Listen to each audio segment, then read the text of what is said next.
Welcome in JCC.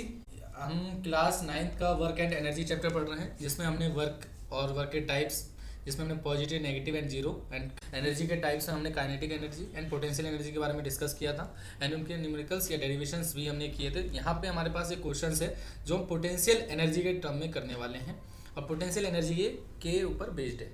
तो ये example 11.6 हमारा है। इसमें जो क्वेश्चन में गिवन है, क्या गिवन क्वेश्चन है, तो आप लोग देखोगे कि इन object of a mass 12 kg, जो हमें ऑब्जेक्ट का जो मास गिवन है वो हमारे पास 12 kg है, is at certain height above the ground if the potential energy of a object is 480 joule.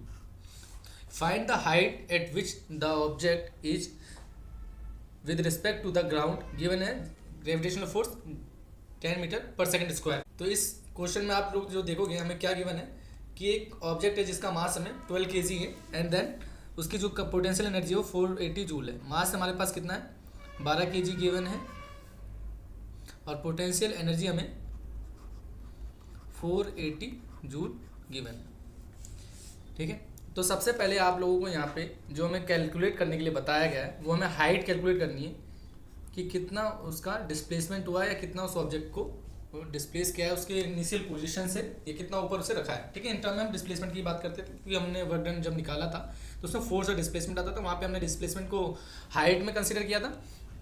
यहाँ भी सिमिलरली इसी तरीके से चीज़ें करेंगे। सबसे पहले हम एक डायग्राम ड्रॉ करेंगे कि हमें जनरल आइडिया लग पाए कि क्वेश्चन हमसे किस तरीके से पूछ रहा है। सपोज कोई ऑब्जेक्ट हमारा है जिसका मास कितना 12 kg है, 12 kg मास है इसका। तो ये पर्टिकुलर एक हाइट की बात कर रहा है।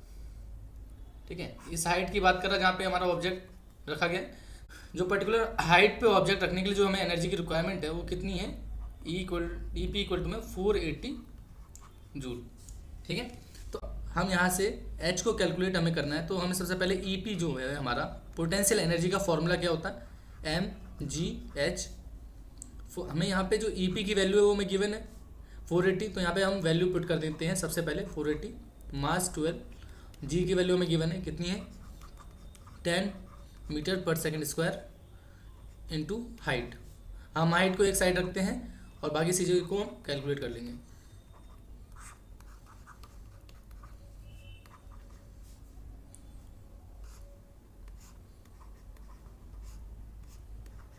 तो h इक्वल टू हमारा कितना आता है 4 मीटर, हमारी हाइट निकल के आती है यहाँ से। क्लियर है आप सभी को। इसके बाद हम law of conservation of energy हमें क्या बताता है कि इसमें सबसे पहले जो चीज़ें हमें देखनी है वो देखनी है, energy can be change from one form to another form. मतलब एक फॉर्म से दूसरे फॉर्म में वो चेंज हो सकता है, एक रूप से दूसरे रूप में कन्वर्ट हो सकता है।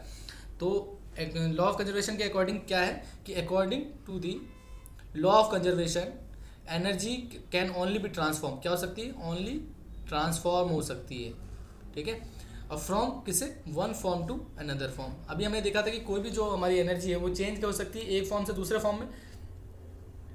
तो इसी बात को हमारा लॉ ऑफ कंजर्वेशन में बताता है कि कोई भी जो एनर्जी है वो एक क्या कर सकती है, ट्रांसफॉर्म कर सकती है एक फॉर्म से दूसरे फॉर्म में। बट क्या बताता है ये, it can neither be created और नॉट बी डिस्ट्रॉयड। ठीक है, मतलब ये ना तो हमारी क्रिएट की जा सकती है, ना ही तो किसी ऊर्जा का निर्माण किया जा सकता है, ना ही इसको डिस्ट्रॉय किया जा सकता है। कि मतलब वो ओनली क्या कर सकती है, एक ऊर्जा दूसरी ऊर्जा में परिवर्तित कर सकती है, या परिवर्तन हो सकता है उसका। ठीक है, एक फॉर्म से दूसरे फॉर्म में ट्रांसफॉर्म हो सकता है। तो यहाँ से जो हमारी स्टेटमेंट निकल के आती है, the total energy before and after the transformation always remain the constant. मतलब ये हमें क्या बताता है कि कोई भी जो एनर्जी है बिफोर मतलब ट्रांसफॉर्म होने से पहले और ट्रांसफॉर्म होने के बाद, हम हमेशा वो दोनों का जो सम होगा वो क्या होता है, कांस्टेंट रहता है। सपोज मैं बोला एक एनर्जी हमारी है ट्रांसफॉर्म होगी दूसरे में, तो ये जो एनर्जी हमारी ट्रांसफॉर्म होने से पहले जो एक में एनर्जी मान लेते हैं हम एक्स थी, और दूसरे में हमारी ट्रांसफॉर्म होने के बाद वाई हुई, तो दोनों का जो समीशन होगा वो हमेशा क्या होगा, एक कांस्टेंट होगा। ऐसा नहीं होगा कि वो बदल जाएगी चीज़ें। ठीक है, तो क्योंकि जितनी एनर्जी एक्स के पास थी उतनी एनर्जी तो उसमें कन्वर्ट हुई, ट्रांसफॉर्म हुई, तो एनर्जी टोटल एनर्जी हमेशा रिमेंस कैसी होगी, कांस्टेंट होगी, और वो स्थिर रहती है। कांस्टेंट का मतलब होता है स्थिर, जो चीज़ें ना बदले। ठीक है, एग्जाम्पल से हम थोड़ा सा इसको समझेंगे कैसे ये चीज़ें एक्सप्लेन होने वाली। ठीक है, तो हम थोड़ा सा इसको लॉ ऑफ कंजर्वेशन को एक एग्जाम्पल के थ्रू समझेंगे कि कैसे हमारा लॉ ऑफ कंजर्वेशन हमें समझाता है। ठीक है, तो हमने यहाँ पे दो टाइप्स की एनर्जी पढ़ी थी, काइनेटिक और पोटेंशियल एनर्जी।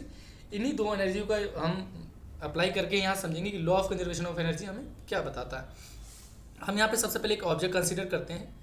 ऑब्जेक्ट कंसीडर करते हैं, उसमें जो आप देखोगे जो उसका मास है हमारा m होता है, जो हाइट है वो हमारी h है। इसका पोटेंशियल एनर्जी हम कंसीडर करते हैं E = mgh, जहाँ पे उसकी वेलोसिटी हमारी 0 होती है। इसके बाद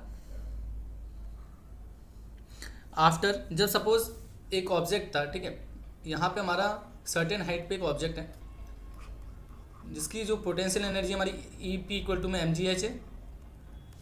तो इस कंडीशन पे जो हमारा ऑब्जेक्ट रखा हुआ है एक पर्टिकुलर हाइट पे, सरफेस, सपोज हमारा ये ग्राउंड सरफेस है यहाँ से, तो यहाँ पे जो इसकी वेलोसिटी है वो हमारी 0 होगी। क्यों? क्योंकि ये एक पोजीशन पे स्थिर है, कांस्टेंट रखा हुआ है।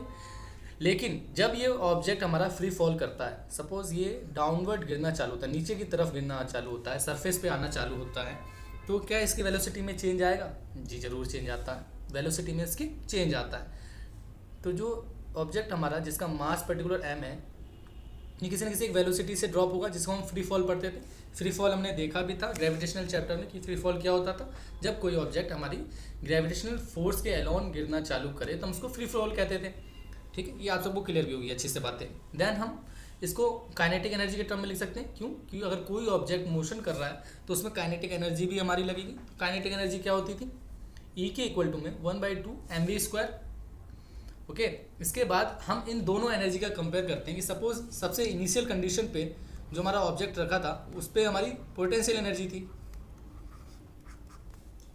बाद में वो किस में चेंज हो गई? हमारी फाइनल जो थी वो काइनेटिक एनर्जी में चेंज हो रही है, काइनेटिक एनर्जी में चेंज हो रही है।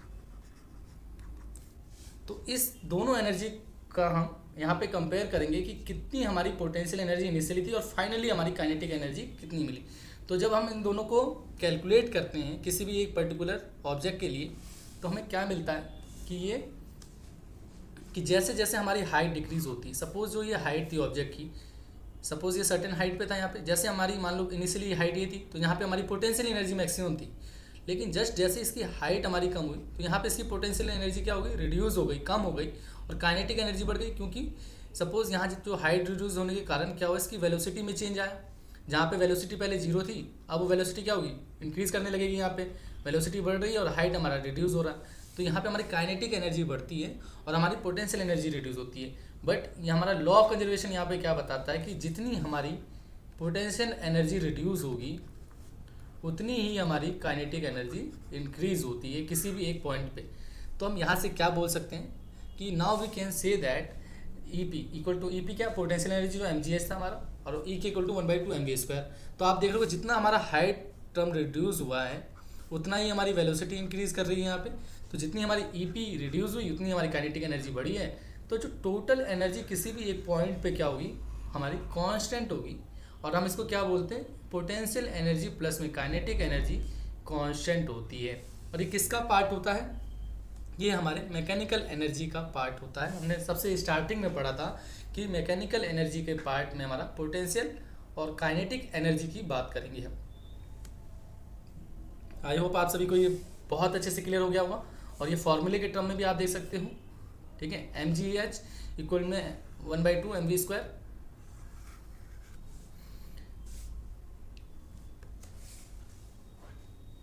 इसके बाद हम जो देखेंगे, हमें पावर देखना था। पावर क्या होता है?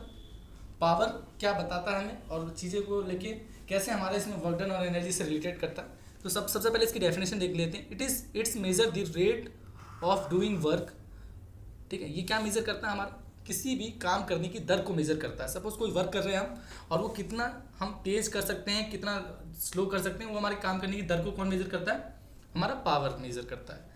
सपोज यहाँ पे हमने लिखा भी है इस चीज़ को, मीन हाउ फास्ट और स्लो वर्क इज डन, मतलब जो कोई भी कार्य है वो कितना ही तेज किया जा सकता है और कितना धीमा किया जाता है, उसको हमें पावर के टर्म में मेजर करते हैं। और पावर की एक बहुत सिंपल सी डेफिनेशन भी है जो दी गई है। Power is defined as the rate of doing work और rate of transfer of energy. तो हम यहाँ से क्या बता सकते हैं? जो पावर होता है हमारा वो क्या होता है? वर्क अपॉन में टाइम। पर्टिकुलर जो वर्क हम कितने टाइम में करते हैं वो हमारा क्या कहलाता है? पावर दिखाता है। ठीक है, इसकी एसआई यूनिट क्या होगी? हमारी वर्क की हमने एसआई यूनिट क्या थी? जूल। और हमारे पास जो टाइम की क्या थी? सेकंड। तो क्या निकल के आती है यहाँ से? जूल पर सेकंड होती है। इस जूल पर सेकंड को हम वर्ड से भी दिखाते हैं। किससे दिखाते हैं? वर्ड से दिखाते हैं। ठीक है, ये वर्ड से भी दिखाते हैं और इसको रिप्रेजेंट हम कैपिटल डब्ल्यू से करते हैं। ठीक है, the unit of power is a watt और कैपिटल डब्ल्यू से हम डिनोट करते हैं। और यहाँ पे एक चीज़ ये निकल के आती है 1 joule per second equal to watt. Suppose आपसे कोई कहते हैं कि एक वर्ड को डिफाइन करो, तो हम कैसे डिफाइन कर सकते हैं? जो हमारा एक वर्ड होता है, एक वर्ड का मतलब होता है किसी कार्य को करने में हमारी 1 जूल की एनर्जी लगे और उसमें 1 सेकंड का अगर हमारा समय लगता है तो हम उसको एक वर्ड से दिखाते हैं। ठीक है, ये हम कह सकते हैं। पर्टिकुलर कोई वर्क हो जिसमें हमें 1 जूल का एनर्जी कंज्यूम हो और 1 सेकंड का समय लगे तो हम उसको एक वर्ड से डिनोट करते हैं। वर्ड की कोई दूसरी यूनिटें भी होती हैं जिसको हम कह सकते हैं कि लार्जर यूनिट या लार्जर क्वांटिटीज़ को मेजर करने के लिए हम वर्ड की दूसरी यूनिटों का भी प्रयोग करते हैं, जैसे कि किलोवाट होता है। 1 किलोवाट इक्वल टू में हमारा 1000 वाट होता है, जो हम यूनिट कन्वर्जन के लिए यूज़ करते हैं। तो सबसे पहले यहाँ पे हम एक क्वेश्चन देखते हैं, जो हमारे एक एग्जाम्पल का क्वेश्चन है। ठीक है, एनसीईआरटी बुक का एक एग्जाम्पल का क्वेश्चन है। तो a boy of mass 50 kg runs up a staircase of a 45 step in a 9 second if the height of each step is 15 centimeter and find his power। जी की value हमें कितनी दे रखी है? 10 मीटर पर second square दे रखी है। जो boy है उसका मास हमें कितना दे रखा है? 50 kg गिवन है और स्टेयर केस कितने? 45 और 9 सेकंड। तो सबसे पहले हम क्या करेंगे, गिवन क्वांटिटीज लिख लेते हैं। जो हमें मास गिवन है वो हमें कितना है? 50 kg गिवन है, एक बॉय है। ठीक है, और यहाँ पे स्टेप्स कितने गिवन है हमारे पास? 45 स्टेप्स गिवन है। और आप यहाँ देखोगे ये 9 सेकंड टाइम कंज्यूम करता है 45 स्टेप को कवर अप करने पे। और एक जो स्टेयर केस है उसकी हाइट हमारी 15 सेंटीमीटर है। 45 हमारी स्टेप्स लेता है, ठीक है, उसमें हमारी कितनी? 15 हमारी स्टेयर केस है। और उसको पर्टिकुलर जो टाइम लेता है इनको कवर करने में वो लेता है हमारा 9 सेकेंड। और ये हमारे सेंटीमीटर में गिवन है। स्टेप्स हमारे सेंटीमीटर में और टाइम हमारा सेकंड में गिवन है। और जो जी की वैल्यू है वो हमें दे रखी है 10 मीटर पर सेकंड स्क्वायर। ठीक है, ये इतनी चीज़ें हमें डाटा गिवन है। इसके बाद हम सबसे पहले क्या करेंगे कि एक जनरली रॉ डायग्राम जो हम समझने के लिए कि बेसिकली हो क्या रहा है। सपोज हमारे पास जो स्टेयर केस होता है, ठीक है, इस तरीके से हमारा स्टेयर केस है, मान लेते हैं यहाँ पे। ठीक है, तो यहाँ पे क्या कर रहा है कि ये ऐसे 45 स्टेयर केस पे क्या कर रहा है? चल रहा है। कोई हमारा कोई बच्चा है जो इसके क्या है, एक बॉय है, उसका 50 kg वेट है और वो ऐसे कितने स्टेयर केस पे चल रहा है? 45 पे। और एक जो हमारा स्टेयर केस है उसकी लंबाई कितनी है? 15 सेंटीमीटर।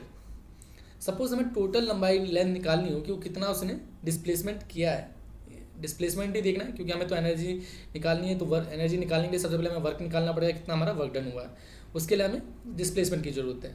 ठीक है, तो हमारे पास यहाँ पे डिस्प्लेसमेंट निकल के आ जाएगा। कितना आएगा? आप देखोगे 45 हमारे पास क्या है स्टेप है और 15 ईच का है। तो यहाँ आप जब कैलकुलेट करोगे तो यहाँ पे आपके पास आएगा कितना?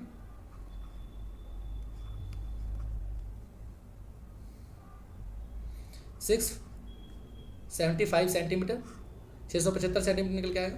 बट एक चीज़ आप लोग ध्यान रखोगे, जब हम वर्क डन निकाल रहे थे तो उसकी ऐसा यूनिट में जो हमारा डिस्प्लेसमेंट था वो मीटर में था। तो हम इसका यूनिट कन्वर्जन करेंगे और 100 से डिवाइड करते हैं। क्यों? क्योंकि हमारा जो 1 मीटर इक्वल टू में कितना होता है? 100 सेंटीमीटर होता है। तो हम यहाँ पे मीटर में लाने के लिए 100 से डिवाइड करते हैं। तो हमारे पास जो डिस्प्लेसमेंट निकल के आता है वो 6.75 मीटर आता है। इसके बाद आप देखोगे कि हमारे पास डिस्प्लेसमेंट जो है एस के टर्म में निकल आई। जो स्टेप्स उसने टोटल वहाँ से कवर की इनिशियल पोजीशन से, ये इसकी इनिशियल पोजीशन मान के चलते हैं और ये इसकी फाइनल पोजीशन। तो आप यहाँ पे हमें क्या चाहिए? हमने डिस्प्लेसमेंट निकाल लिया। फोर्स अब हमें कैलकुलेट करना है। फोर्स हमें कैलकुलेट करने के लिए जनरली सबसे पहले आप देखोगे हमारे पास एक फॉर्मूला है mg का, in term of gravitational force. जब उसमें काम करता था हमने पढ़ा भी था कि ग्रेविटेशनल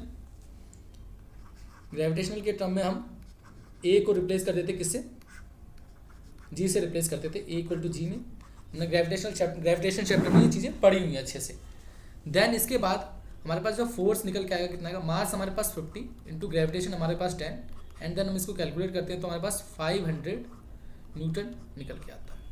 ठीक है, तो इस सभी चीज़ें हमारे पास, अब यहाँ पे देखोगे आप, हमारे पास पर्टिकुलरली फोर्स हमारे पास निकल के आ गया और डिस्प्लेसमेंट निकल आया। तो हम क्या इजीली इसको कैलकुलेट कर सकते हैं? हम वर्क डन निकाल सकते हैं। तो जो हमारा वर्क डन होगा वो हमारे को याद है कि फोर्स इंटू में डिस्प्लेसमेंट होता है। तो हमारे पास जो फोर्स है वो हमारा 500 इंटू में हमारा डिस्प्लेसमेंट 6.75 वर्क डन निकल के आएगा यहाँ पे, वो कितना आएगा 3375 जूल निकल के आएगा। ठीक है, इसके बाद हमें पावर निकालनी थी हमें, तो पावर हमारे पास जो फॉर्मूला था पावर का, वो पावर का फॉर्मूला क्या गिवन है, वर्क अपॉन में टाइम। वर्क हमने निकाला 3375 वाट, अपन में टाइम हमारे पास 9 सेकंड।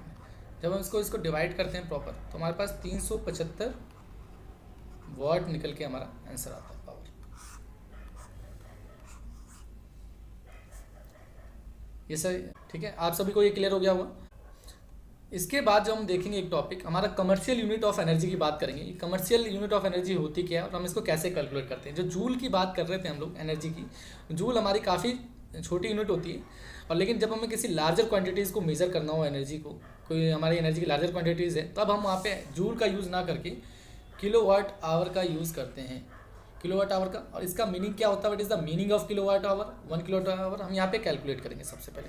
सपोज इसका क्या मतलब है, कोई जो मशीन है हमारी, if a machine use 1000 joule energy every second, अगर कोई हमारी मशीन है 1000 जूल एवरी सेकेंड यूज़ कर रही है, और ये यूज़ कब कर रही है, कंटिन्यूसली फॉर 1 आवर के लिए, देन वी से क्या कह सकते हैं 1000 जूल सेकेंड पर सेकेंड इक्वल टू 1 किलोवाट होता है। और ये जो हमारा 1 किलोवाट अगर 1 घंटे के लिए यूज़ करी जाए तो हम इसको क्या बोलते हैं 1 किलोवाट आवर। सपोज हमें इसे को एनर्जी के टर्म में कैलकुलेट करना हो 1 किलोवाट आवर को, तो हमने जनरली यहाँ पे 1 किलोवाट इंटू 1 आवर से मल्टीप्लाई करेंगे। और ये जो हमारे पास 1000 है हमारा सेम होता है किलोवाट से, हम यहाँ पे इसको सेकंड में चेंज कर लेते हैं। सेकंड के लिए 60 इंटू में 60 मल्टीप्लाई, जो हमने यहाँ कर भी रखा है। तो आपका जो प्रॉपर आंसर निकल के आएगा वो आएगा 36 जूल।